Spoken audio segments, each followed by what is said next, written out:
So in recent weeks, ladies and gentlemen, people are talking about videos or shows or music are now in the public domain.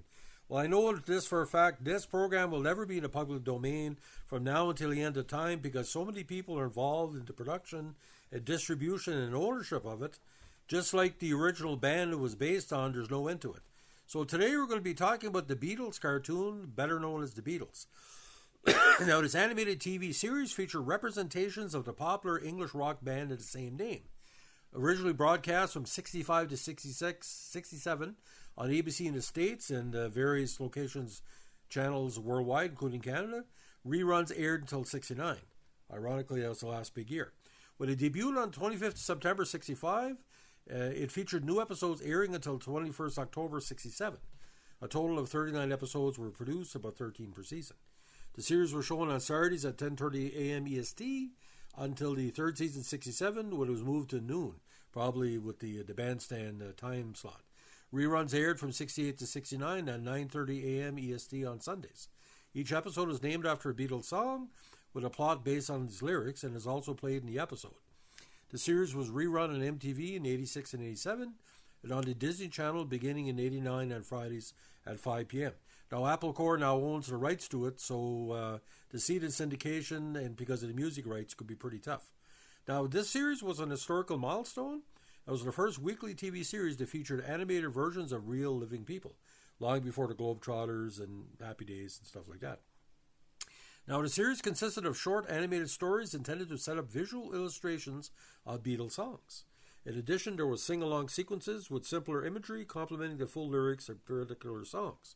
The songs were taken from the albums up to Revolver, as well as non-album singles up to Strawberry Fields Forever and Penny Lane. Now, the series depicted the band in an early mop-top and suit look, which was also depicted in 64 live-action film A Hard Day's Night, even though the band had moved beyond it during the series' run. The producers attempted to acknowledge the band's members' contemporary appearances with photographs of them in the series' title sequences during its production run. Now, the Beatles borrowed Richard Lester's famous fast-cutting directorial style of A Hard Day's Night and his 65 follow-up Help. Hal Erickson writes in TV cartoon shows that the frantic cuts gave the series its breezy pace and comic impudence, which often had to compensate for some distressingly sloppy animation and infantile scripting. The band members were not involved with the series' production behind the use of their music recordings. U.S. actor Paul Frees voiced Lennon and Harrison and Epstein and provided additional voices, while Lance Percival voiced McCartney and Starr. The female voices were provided by Julie Bennett and Carol Corbett. At first, the Beatles dismissed the series because of its poor quality. However, it is reported that the band members enjoyed the cartoon in later years. Now, initially, the opening credits theme was a guitar riff on A Hard Day's Night, segueing into Can't Buy Me Love over a cartoon sequence of the group running down a fire escape, echoing a scene in A Hard Day's Night.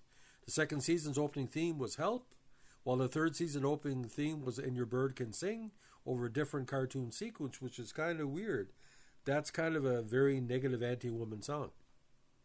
Although uncredited, Dennis Marks, along with Jack Mendelson, Haywood Kling, and Bruce Howard, wrote all 39 episodes of the series. Now, most of the episodes of the series were produced by our Transpark Film Studios in Sydney, New South Wales, Aussie, Australia, and George Dunning's company TVC Animation in London, with some episodes made in Hollywood. The crew was supervised by veteran cartoon writer John W. Dunn.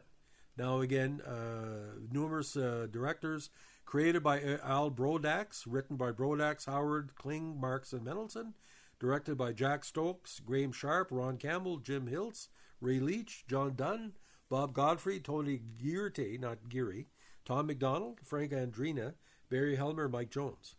Now, theme music, again, Lennon McCartney. Now, the executive producer was Brodax, and of course, the production company was King Features Syndicate. Ironically, the UK version was only 18 minutes, while the US version with commercials was 30 minutes. Key broadcasting channels was the Australian Broadcasting Corporation and ITV, and of course, it led to kind of the popularity of Yellow Submarine.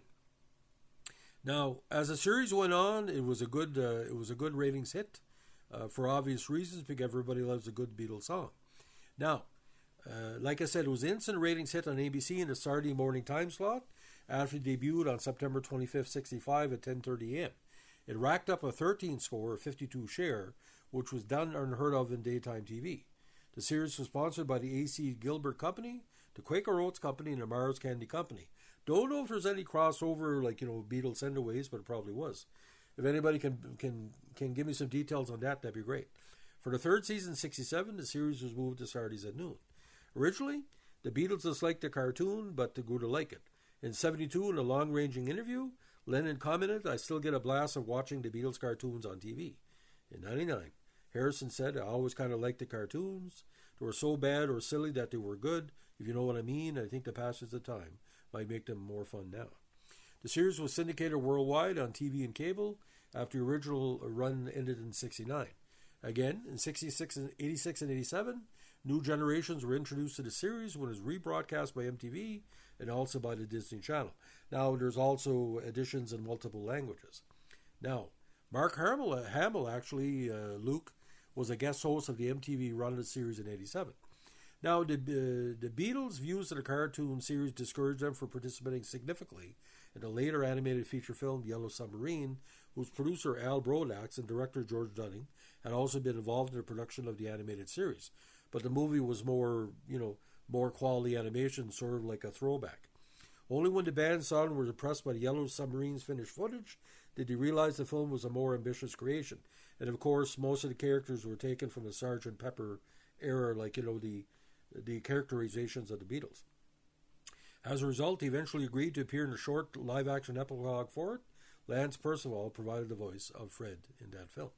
Now, in December 2004, Todd McFarlane Toys released a line of figurines based on the cartoon series, featuring all four band members with their instruments.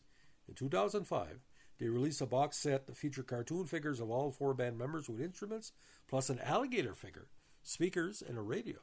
Apple Corp Limited purchased the rights to the series in the early 1990s. There's been popular demand for Apple Corp to issue a remastered release of the series on DVD, and again, not forthcoming so far. So, what did the Beatles cartoon show mean to a lot of people? Well, you got to understand, ladies and gentlemen, the Beatles weren't touring after 1966, so this was probably one of the few ways you could get it. But the best star of the show, again, was the Beatles themselves, because obviously the Ringo especially was a tremendous benefit to the series, because everybody watched what the latest story about Ringo was going to get through. Now, a key episode was the episode Paperback Writer.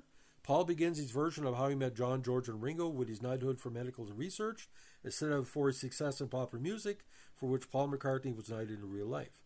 Now, the many bootleg copies of the series have appeared online, all of varying quality, but you can go on YouTube and see some bad rips you're saying. Now, the idea about this, ladies and gentlemen, maybe this podcast will stir a lot of memories. I like to see it come back. But the Monkees had numerous comebacks, but I think as good as the Monkees live-action series was, this Beatles animated show, for what it was a little bit better, because there was more of under like a preteen aspect to it. So the Beatles cartoon series, King Features, tremendous. But like I said, release this on DVD, ladies and gentlemen. It might cost extra. We got 2 Beatles left. Let's have Paul and Ringo plug the series and give all the money to charity, if you know what I'm saying. That's any Beatles charity you want to give to. Bring back the Beatles in animated form to a streaming service or a box set near you. So, ladies and gentlemen, this is the latest celebration of the Beatles. By the way, we forgot to say to you today, happy birthday to Elvis. Turned 90 early this week. We miss you. You're the king. And we'll see you in the jungle room, big guy. Give us a like, comment, subscribe, or share. And don't forget, requests are always appreciated and always highly considered.